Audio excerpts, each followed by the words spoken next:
देखो, जो भी हमारे पुराने कर्मों के हिसाब किताब होते हैं ना, वो हमारे सामने परिस्थिति बनकर आते हैं या नहीं आते।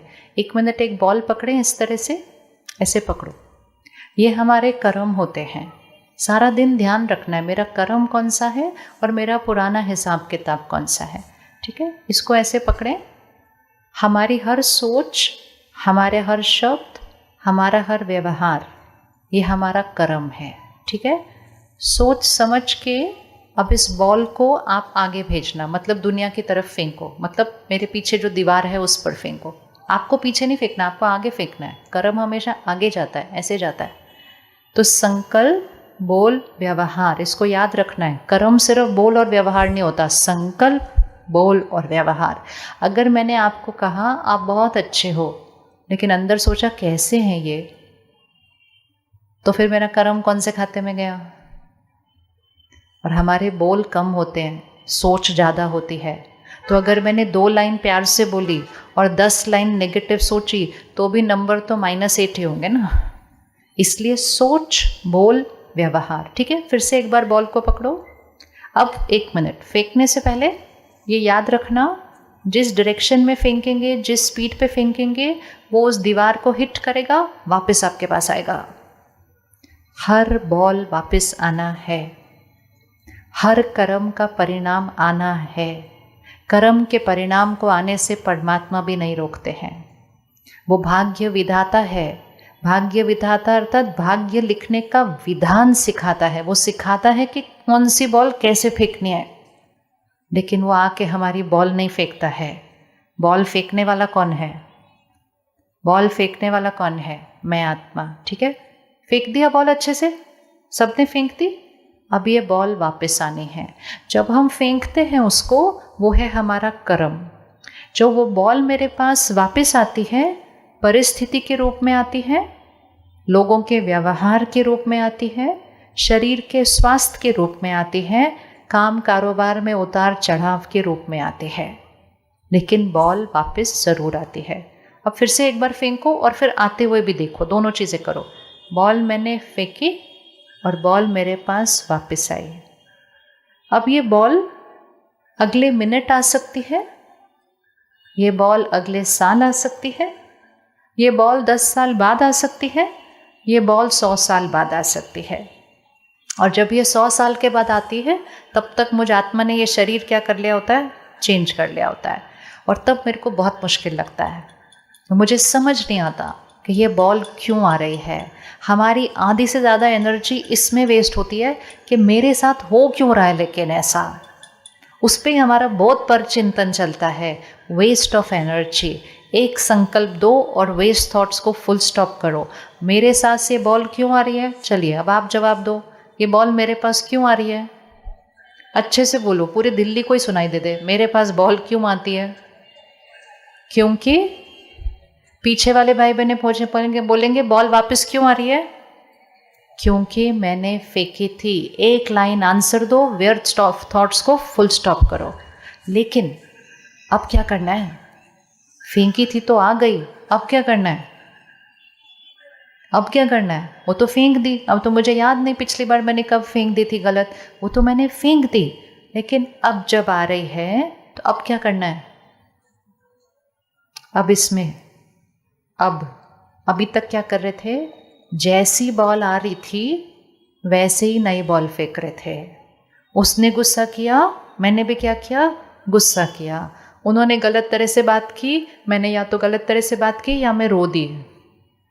मतलब नेगेटिव बॉल आ रही थी और मैंने रिटर्न में कौन सी बॉल फेंकी?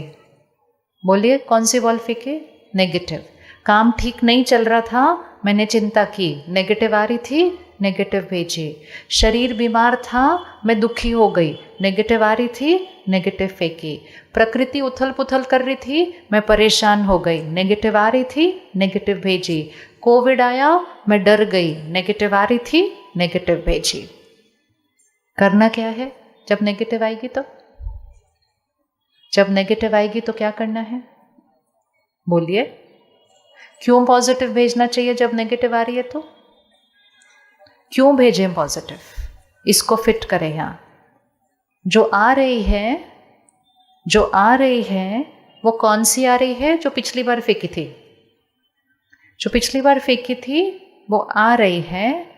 अब जो फेंकेंगे,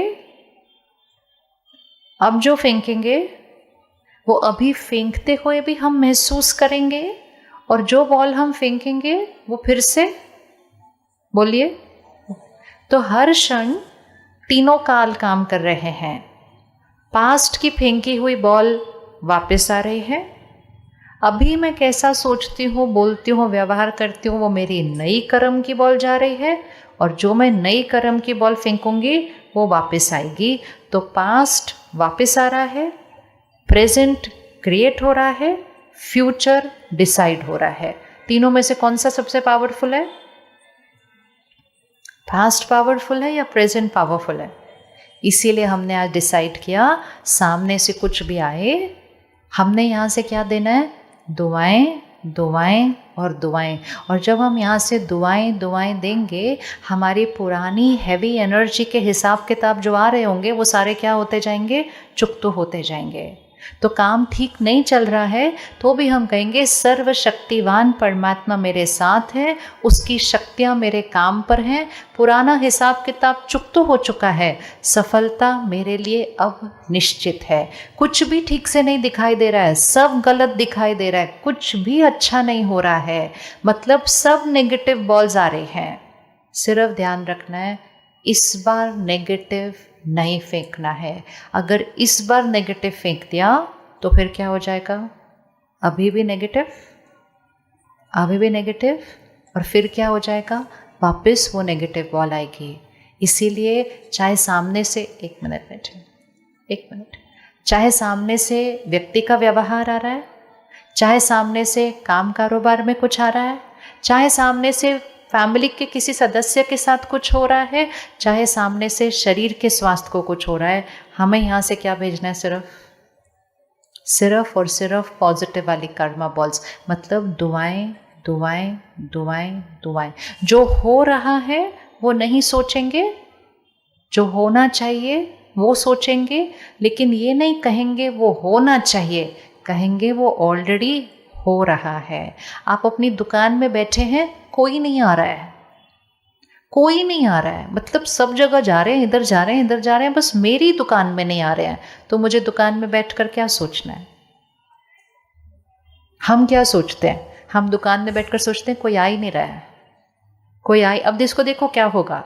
हम बैठकर सोचते हैं कोई आ ही नहीं रहा है, मेरे पास कोई आ ही नहीं रहा है, मेरे पास कोई आ ही नहीं रहा है, सबके पास जा रहे हैं, सिर्फ मेरे पास नहीं आ रहे हैं, मेरे पास नहीं आ रहे हैं। कौन सी वाइब्रेशन क्रिएट हो रही है उस दुकान के अंदर? बताइए बताइए, कौन सी एनर्जी क्रिएट हो रही है? मेरे पास कोई नहीं आ रहा है, इस दुकान में कोई नहीं आ रहा है, इस दुकान में कोई नहीं आ रहा है। उसके बाद कौन आएगा? उसके बाद कौन आएगा? आएगा ही नहीं, क्योंकि वाइब्रेशन कौन सी क्रिएट हो रही? नहीं आ रहे, नहीं आ रहे, नहीं आ रहे। अब आप बता दो कौन सी कर्मा बॉल फेंकनी है? दुकान में कोई नहीं आ रहा है, क्या बोलना है? आ रहे नहीं बोलना, सिर्फ आप बोलो मेरी दुकान में खड़े होने की जगह नहीं है, इतनी भर गई है कि मेरे लिए जगह नहीं है खड़ने के लिए उस दुकान में, इतनी वो जगह भर गई है। जितना ऊंचा सोचेंगे, जितनी ऊंची दुआ देंगे, वो दुआ पुराने हिसाब किताब को क्या करेगी? चुकतू करेगी, क्योंकि वो दुआ मेरा अब का कर्म है। जो हो रहा है वो पूर्व कर्म का परिणाम है, अब जो होगा वो मेरे आज के कर्म का परिणाम है। तो राजयोग हमें क्या सिखाता है? परमात्मा हमें क्या विधि सिखाते हैं? जो हो रहा है उस अनुसार नहीं सोचना, जो देखना चाहते हैं उस अनुसार सोचना, और फिर होता जाएगा। तो दुकान में कितने लोग आ रहे हैं? अच्छे से बोलो, और ऊंचा उठाओ दुआ को। कितने लोग आ रहे हैं? आप ये भी बोल सकते हो मेरी दुकान का सारा सामान खत्म हो गया, अभी तो कुछ बचा ही नहीं किसी को कुछ देने के लिए। सोचो, संकल्प से सिद्धि होती है, संकल्प से सिद्धि होती है। बच्चों के नंबर कितने आएंगे इस बार? कितने अच्छे। हम सोचते जाते पता नहीं क्या होएगा इस बार तो पढ़े नहीं ठीक से, इस बार तो ऐसा नहीं। दुआ दुआ परमात्मा सिखाते हैं आत्मा की शक्ति को बढ़ाने का सहज साधन दुआएं दो और दुआएं लो। लो मतलब देते हुए सबसे पहले किसको मिलती है? खुद को ही मिलती है। शरीर बीमार है तो क्या हम बोलेंगे? मेरा शरीर बिल्कुल परफेक्ट है। लेकिन अगर मैंने सारा दिन में बोल दिया हाय मुझे ये दर्द हो रहा है, हाय मेरा ये ठीक नहीं है, हाय मेरा वो ठीक नहीं है, तो मेरा शरीर कैसे रिस्पॉन्ड करेगा? तो इसीलिए लोग बहुत अच्छे, शरीर बहुत अच्छा, परिस्थिति बहुत अच्छी, प्रकृति बहुत अच्छी, दुनिया बहुत अच्छी, परिवार बहुत अच्छा, घर बहुत अच्छा। हर एक को क्या बोलना है? बहुत अच्छा, बहुत अच्छा। लेकिन सबसे इम्पोर्टेंट इसमें क्या ऐड करना है? आप जहाँ बैठे हैं आप इसको सारा दिन वाइब्रेशन देंगे कि परमात्मा की शक्तियाँ चारों तरफ, मेरे ऑफिस में, घर में, मकान में, रसोई। अच्छा, भोजन, कौन कौन भोजन बनाता है? अब इसको रसोई में जाओ अपने, आप वहाँ खड़े हो, ये आपका रसोई का वो प्लेटफॉर्म है जिस पर हम खाना बनाते हैं। आप सब कुछ कर रहे हैं, साथ साथ आप संकल्प दे रहे हैं, साथ साथ आप ये चित्र लेकर आएंगे कि परमात्मा की शक्तियाँ मुझ आत्मा के अंदर, और मुझ आत्मा से वो शक्तियाँ वो दाल में जा रही हैं, वो सब्जी में जा रही हैं, वो आटे में जा रही हैं। ये भोजन प्रसाद बन रहा है। हर एक जो आज इस खाने को खाएगा वो सिर्फ दाल नहीं खा रहा, सब्जी नहीं खा रहा, वो ईश्वरीय शक्तियों से बना हुआ प्रसाद खा रहा है। सिर्फ उस चित्र को सामने लेते जाओ, उस विजुअल को लाओ सामने कि परमात्मा की शक्तियाँ मुझ पे, मुझसे वो शक्तियाँ उस खाने में जा रही हैं, वो खाना प्रसाद बन रहा है। कौन कौन कर सकता है ये? कितना आसान है ये करना, कितना आसान है। आप अपने बच्चे को खाना खिला रहे हो, आप अपने बच्चे को दूध का ग्लास ऐसे मिक्स करके दे रहे हो।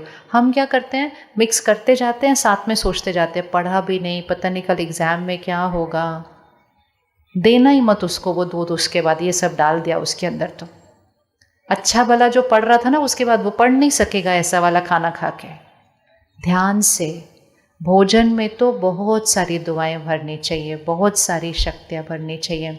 अगर आप भोजन में शक्ति भरेंगे, परमात्मा की याद की शक्ति भरेंगे, आपके परिवार के किसी भी सदस्य के पास भी अगर कोई कर्मों का हिसाब किताब आया होगा ना, वो ख़त्म हो जाएगा, वो ख़त्म हो जाएगा।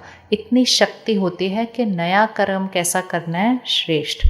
जब ये ईश्वरीय विश्वविद्यालय माउंट आबू से स्टार्ट हुआ, देश के अलग अलग कोनों में गया, फिर परमात्मा ने डायरेक्शन दिया कि अभी विदेश में भी जाना चाहिए। तो हमारी दादी जानकी जी लंदन गई, नई संस्था, कोई नहीं जानता था, भाषा नहीं जानती थी दादी, उन तो हिंदी बोलती थी, वहाँ सब इंग्लिश बोलते थे। तो दादी ने एक बार बताया, कहते मैं ऐसे बैठी रहती थी सेंटर पर, सामने कारपेट होता था लेकिन एक भी जना नहीं आता था वहाँ बैठने के लिए। तो मैं क्या करती थी कि वो कारपेट पे जो फूल बने होते थे ना सारे, मैं कहती थी ये एक एक जो फूल है ना इस कारपेट पे, ये भगवान के बच्चे हैं, ये उसका फूल है। बस मैं उनको देखती जाती थी कि यहाँ परमात्मा के बच्चे बैठे हुए हैं, यहाँ इतने बच्चे बैठे हुए हैं, यहाँ जगह ही नहीं है बैठने की। उन्होंने वो संकल्प किए, उन्होंने परमात्मा की याद की शक्ति ऐसी फैलाई कि उस लंदन शहर से आज 140 देशों में सेंटर है, जिसमें इतने हर धर्म, जाति, प्रांत, सब सब सब सब सब सिर्फ आते हैं नहीं, सिर्फ आते हैं वो कोई बड़ी बात नहीं है, लेकिन परमात्मा की श्रीमत पर चलते हुए, सात्विक शुद्ध पवित्र जीवन जीते हुए हर रोज़ सेंटर पर स्टडी भी करने आते हैं, मेडिटेशन भी करने आते हैं। लेकिन जब उस आत्मा ने पहले दिन शुरू किया तब तो कोई नहीं आता था, कोई नहीं आता था। तो अगर संकल्प की शक्ति और ईश्वरीय याद की शक्ति एक जगह से 140 देशों में फैल सकती है, तो हमें एक दुकान चलाना, एक ऑफिस चलाना तो कोई बड़ी बात ही नहीं है। लेकिन ध्यान क्या रखना है? नेगेटिव थॉट क्रिएट करके उस कार्मिक अकाउंट को और नहीं उलझाना है। और हर कार्मिक अकाउंट के लिए ये ज़रूर कहना, पुराना हिसाब किताब ख़त्म हो चुका है। ये संकल्प देना होता है अपने पास्ट कार्मिक अकाउंट को कि पुराना हिसाब किताब क्या हो चुका है, ख़त्म हो चुका है। आज से मेरा ये नया अकाउंट है, और नए अकाउंट में क्या है? सिर्फ खुशियाँ, दुआएं, शक्तियाँ भरपूर। मेरा जीवन कैसा है? कैसा है? अपने लिए क्या कहेंगे? मेरा जीवन कैसा है? कल आपसे कोई पूछेगा क्या हाल चाल है, क्या कहेंगे? परफेक्ट है। Very good. परमात्मा कहते कोई पूछे, पहले तो परमात्मा कहते आपका शक्ल देख के कोई हालचाल पूछे नहीं, पूछे ही नहीं, क्योंकि आपके चेहरे पे आपका हालचाल तो दिखाई देना चाहिए। आपका चेहरा इतना मुस्कुरा रहा है, इतना खुश है, कैसे कोई पूछेगा क्या हालचाल है? लेकिन फिर भी अगर कोई आपसे पूछे कि क्या हालचाल है, तो परमात्मा कहते प्यार से उनको कहना खुशहाल है और फरिश्तों जैसी चाल है। सुनकर वो भी खुश हो जाता है, सामने वाला, उसका भी हालचाल अच्छा हो जाता है। अगर हम ध्यान नहीं रखते तो हम कहते क्या बताएं क्या हाल है, आपको तो पता है आजकल क्या हाल है, कोविड के बाद क्या हाल हो सकता है, बच्चे देखो पढ़ते नहीं, शरीर ठीक नहीं। ऐसे शब्द कभी उच्चारण नहीं करने हैं। ये हम सिर्फ बोल नहीं रहे हैं, याद रखना हम क्या कर रहे हैं, हम सिर्फ बोल नहीं रहे हैं, हम क्या कर, ये चित्र को सामने लाना, हम क्या कर रहे हैं, हम कर्मा वाले बॉल फेंक रहे हैं। अगर गलत वाले फेंकने शुरू भी किए ना, कोई बात नहीं, रुक के फटाफट चेंज। एक चीज़ पक्की करो, घर में कितनी भी प्रॉब्लम्स हो, किसी और को प्रॉब्लम सुनाने का फ़ायदा नहीं होता है। प्रॉब्लम आप उसको सुनाओ जो आपकी प्रॉब्लम को ठीक कर सकता है। बाकी सबको प्रॉब्लम सुनाना मतलब तो और ही नेगेटिव एनर्जी। वो सब भी सोचेंगे हो इनके साथ ऐसे हो गया, हो इनका काम नहीं चल रहा, हो इनका शरीर बीमार है। मतलब आपके लिए शुभ चिंतक है, लेकिन सोचेंगे तो वही जो आप उनको बता के आएंगे। कोई कुछ भी पूछे, बोलो सब कुछ परफेक्ट है। अगर कोई आपकी दुकान में आ जाए और आके बोले क्या बात है, कोई आ नहीं रहा क्या आपकी दुकान में, कहता अभी अभी इतनी भरी हुई थी, सब परफेक्ट है, सब आ रहे हैं, तुम चिंता नहीं करना बस मेरी। नेगेटिव किसी को बोलना नहीं, नेगेटिव किसी को अपने लिए सोचने देना नहीं। आपका बच्चा आपका कहना बिल्कुल भी ना मान रहा हो, फिर भी कोई आपको पूछे आपके बच्चे कैसे हैं, बोलो बहुत आज्ञाकारी। इतने आज्ञाकारी बच्चे तो आपने देखे नहीं होंगे कहीं भी। दुआएं दो सबको, लेकिन हम छोटी सी थोड़ा सा वो कहना नहीं मानते। हम कहते क्या करें, आपको तो पता है बच्चे कहना नहीं मानते। फिर वो लोग भी बोलते हैं हो बच्चे नहीं कहना मानते, फिर 4 लोग और बोलते हैं। और जब इतनी एनर्जी उन आत्माओं तक मिलती है तो तथास्तु हो जाता है। संकल्प से सिद्धि होती है। ध्यान से संकल्प करें, ध्यान से शब्द बोलें, और हमेशा ध्यान रखें बैटरी को कैसे रखना है, बैटरी को कैसे रखना है। अब आपको लगता है कल से जीवन भर आप ऐसा सोचेंगे बोलेंगे? कौन कौन को लगता है कल से जीवन भर हम ऐसा सोचेंगे और बोलेंगे? इतना आसान नहीं होता, ये इतना आसान नहीं होता। अभी हम इस वायुमंडल में हैं, इकट्ठे उस संगठन की शक्ति में हैं। हम सुन रहे हैं, सोच रहे हैं, समझ रहे हैं, पता है, ऑलरेडी पता था, कोई नई बात तो थी नहीं, और मालूम है कर सकते हैं, ये भी पता है। लेकिन जैसे ही हम यहाँ से जाते हैं, फिर हम दूसरी हवा में जाते हैं, दूसरे वायुमंडल में जाते हैं, दूसरी भाषा में जाते हैं। पता होते हुए भी हम दूसरी तरफ बहने लगते हैं। इसीलिए परमात्मा की जो सबसे बड़ी गिफ्ट है हमारे लिए, वो है संगठन की शक्ति। कि हम जहाँ जहाँ रहते हैं, हमारे 2-3 किलोमीटर के अंदर भगवान ने ये सेवा केंद्र बनाए हैं, और हर सेवा केंद्र पर हमें दीदियाँ दी हैं जो हमें रोज़ ये बातें सिखाती हैं, रिवाइज़ करती हैं, और गहराई से और गहराई से और गहराई से। एक एक क्लास हमें ऊपर लेके जाती रहती हैं अपनी पढ़ाई के अंदर। और इसीलिए हम सब सेंटर पर रोज़ आकर ये मेडिटेशन सीखते हैं, ज्ञान की शक्तियों को अपने अंदर रोज़ भरते हैं। आप ही की तरह सब घर में रहते हैं, सब अपने परिवार को संभालते हैं, बच्चों को संभालते हैं, लेकिन थोड़ा सा समय निकाल कर सेंटर पर आते हैं, खुद की बैटरी को चार्ज करते हैं, और उस वजह से घर पे सबको चार्ज कर लेते हैं। हर घर में एक चार्ज बैटरी चाहिए सिर्फ। आप में से किस किस को लगता है आपके बच्चों को थोड़ी सी शक्ति की ज़रूरत है? लगता ना आजकल थोड़ा सा टिप टिप हो रही है। उनको शक्ति देगा कौन? साधन आपने दिए, पढ़ाई आपने दी, सेहत आपने दी, अब शक्ति भी कौन देगा? शक्ति भी तो आप ही देंगे ना। लेकिन शक्ति ये वो चीज़ है जो पैसों से खरीदी नहीं जा सकती है। शक्ति उनको खुद के अंदर शक्ति भर के देनी पड़ती है। अगर आप चेक करें अपने आसपास, कोविड के बाद बहुत सारे लोगों की शक्तियाँ घटी हैं। किस किस को लगता है कोविड के बाद घटी है? शरीर की नहीं, यहाँ की। डर ज़्यादा लगता है, चिंता ज़्यादा होती है, घबराहट ज़्यादा होती है। ये क्यों हुआ? क्योंकि कोविड के 2 साल में करोड़ों लोगों ने डर और चिंता क्रिएट कर दी, हवा के अंदर फैल गई। हमने कुछ नहीं किया, लेकिन हम उस हवा में रह रहे थे और हमारी शक्ति घट गई, और सबसे ज़्यादा बच्चों पर असर हुआ इसका। ऐसे ही सृष्टि पर कोई भी परिस्थिति आएगी और बाकी रोज़ की जो छोटी छोटी बड़ी बड़ी चल रही हैं, वातावरण दूषित होता है। तो समय है कलयुग का, वाइब्रेशन धीरे धीरे नीचे जा रही है, लेकिन हमें अपनी वाइब्रेशन को किधर लेके जाना है? ऊपर लेकर जाना है। और उसके लिए हर घर में एक शक्ति स्तंभ चाहिए, और वो शक्ति स्तंभ अर्थात आत्मा रूपी बैटरी चार्ज। और आत्मा की बैटरी को चार्ज कोई और आत्मा नहीं करती, वो सर्वशक्तिवान परमात्मा की शक्तियों से होता है। तो राजयोग जो हम सेवा केंद्र सेंटर पर सीखते हैं, जो हम कल से सीखेंगे, वो एक पूरी विधि है कि कैसे सर्वशक्तिवान की शक्तियों को अपने अंदर भरना है।